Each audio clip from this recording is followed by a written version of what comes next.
안녕하세요. 당신을 잠으로 인도하는 자자 채널입니다.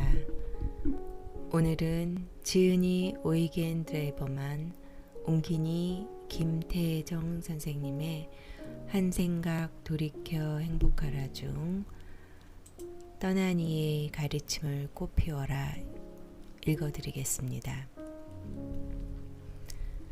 우리는 때때로 예상하지 못하게 극적스러운 변화를 겪곤 합니다. 가족 가운데 한 사람을 죽음으로 잃을 때가 그렇지요. 한 여성은 지난 여름 졸업시험이 있기 며칠 전 자신과 무척 가까웠던 큰아버지를 잃었습니다. 다행히 시험은 통과했지만 그를 상실한 데에 대한 고통이 무척 컸습니다. 그는 여성의 인생에서 무척 중요한 사람이었습니다.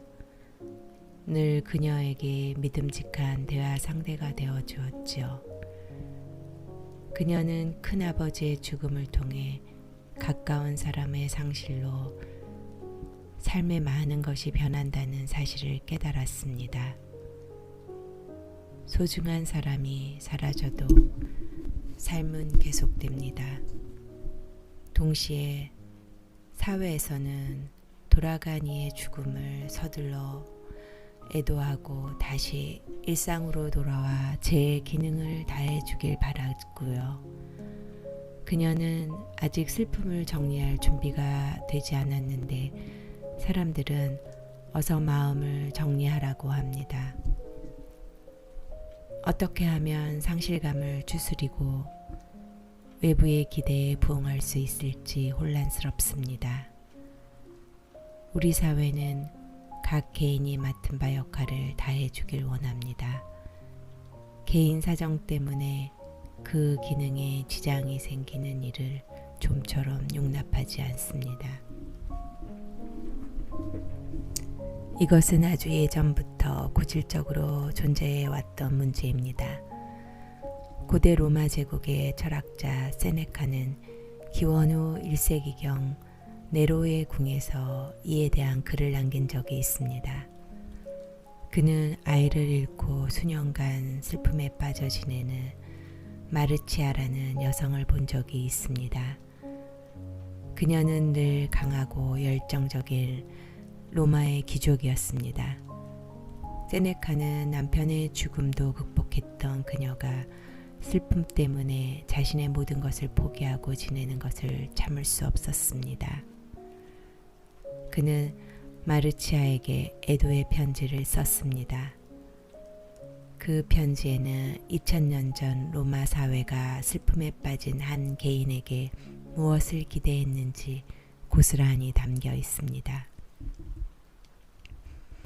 당시 사회 또한 개인이 누군가의 죽음을 충분히 애도할 수 있도록 기다려주지 않았습니다. 자신만의 공간으로 피신하여 스스로 회복할 수 있을 때까지 내버려 두지 않고 어서 밖으로 나오라고 재촉했습니다. 마르치아를 위로하고자 했던 세네카는 결국 성공하지 못했습니다. 큰아버지를 잃고 슬퍼하는 여성에게 세네카처럼 사회의 기대를 강요하는 것은 부당한 일입니다. 그녀에게는 소중한 이의 죽음을 애도할 권리가 있습니다. 슬픈 와중에도 시험을 통과하여 맡은 바 임무를 다 했으니까요. 어떤 측면에서 보면 지금 여성은 이 사회에서 자신이 가지는 의미가 무엇인지 스스로 정리해 볼 기회를 얻게 된 건지도 모릅니다. 이제 그럴 나이가 되었기도 했고요. 어쩌면 큰아버지는 그녀가 자신의 아버지나 형제보다 더 가깝게 느꼈던 사람인지 모릅니다. 그래서 많은 이야기를 나눌 수 있었고요. 그는 조카인 그녀에게 무엇이 좋고 어떤 것을 믿어야 하는지 알려주고 이끌어 주었던 존재였을 겁니다.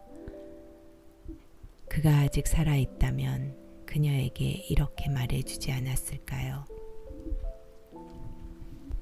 나는 너에게 이미 다 보여주었단다.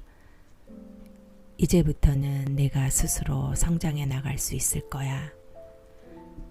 예전에는 내가 낯선 세상의 소리를 내게 들려주었는데 더 이상은 그럴 수 없게 되었구나. 하지만 걱정할 것 없어. 예전에 내가 너에게 해주었던 말들이 지금 내 영혼 안에서 조금씩 자라고 있으니까. 더 이상 밖을 쳐다볼 수 없어.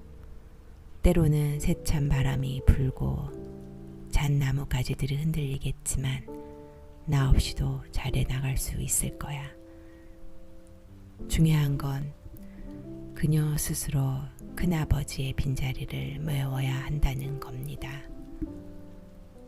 그가 남겨준 것들이 마음 안에서 잘 자랄 수 있도록 가꾸어 가는 것은 자기 몫입니다.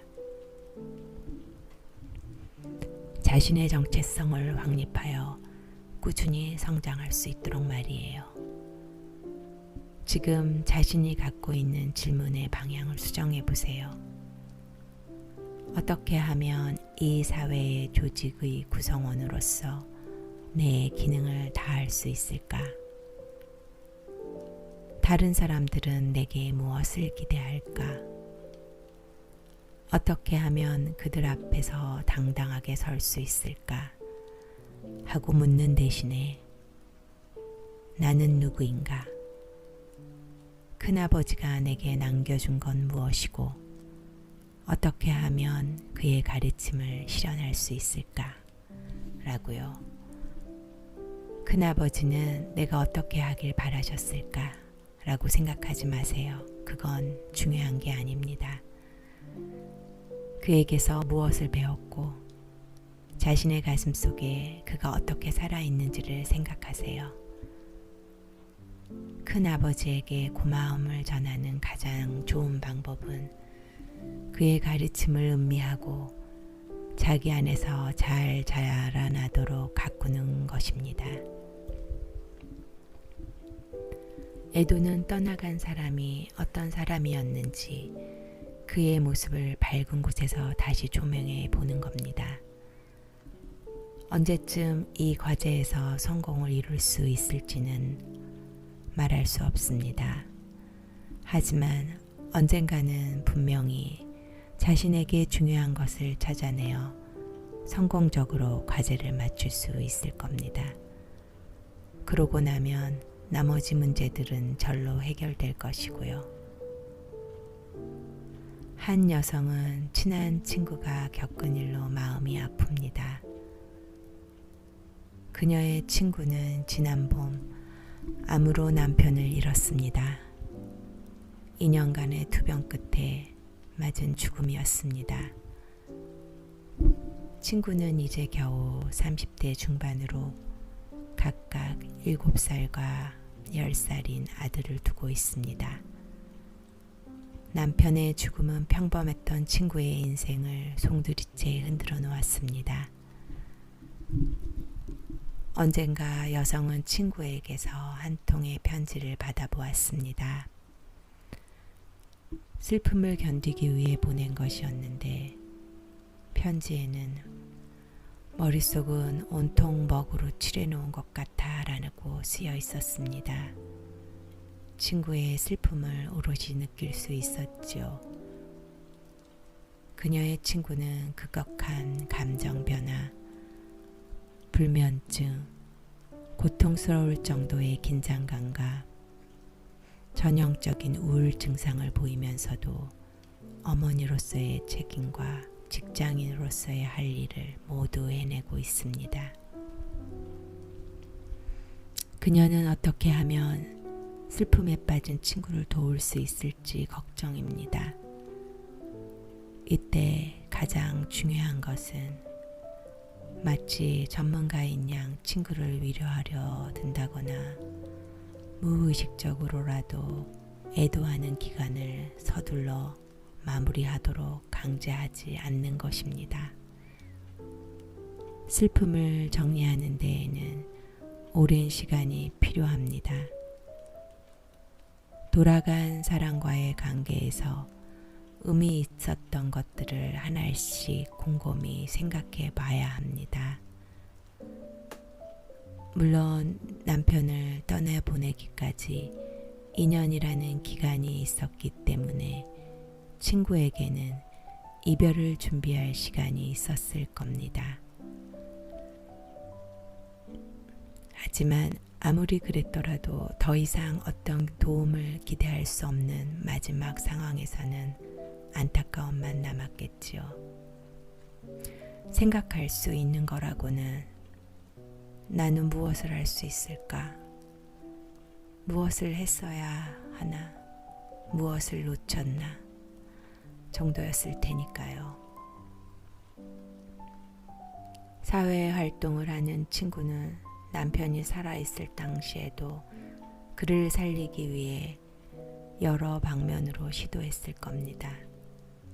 그러나 결국 실패로 끝났고 그녀는 좌절했을 거예요. 자신으로서는 어찌할 수 없는 일이라 현실이 부당하다고 느꼈을 거예요. 그러한 경험이 지금까지 그녀에게 영향을 주고 있을 겁니다. 우리는 사랑하는 사람의 인생에 책임이 있습니다. 할 수 있는 한 상대방을 지켜주고자 하지요. 그것이 보편적인 심리입니다. 그러나 단 한 가지, 상대를 보호할 수 없는 대상이 바로 죽음입니다. 암은 아직 인간이 완전 정복한 병이 아닙니다. 그녀는 여기서 무력감을 느꼈을 겁니다. 그리고 생각했지요. 어쨌든 이 모든 일이 일어났을까? 이 일이 지금 내게 전달하고자 하는 메시지가 무엇일까? 친구는 이제 30대 중반입니다. 삶의 종말을 고하기에는 너무 이른 나이입니다. 오히려 막 시작된 삶이나 다름없지요. 그녀에게는 얼마 전 아버지를 떠나보낸 2명의 자녀가 있습니다. 그들은 어머니의 슬픔에 영향받을 수 있습니다.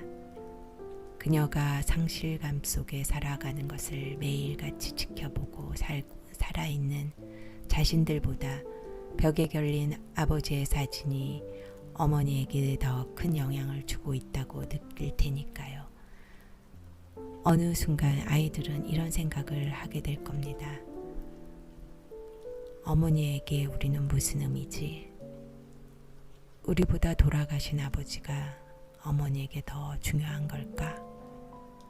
남편을 잃은 친구에게 더 이상 해줄 수 있는 것은 없습니다.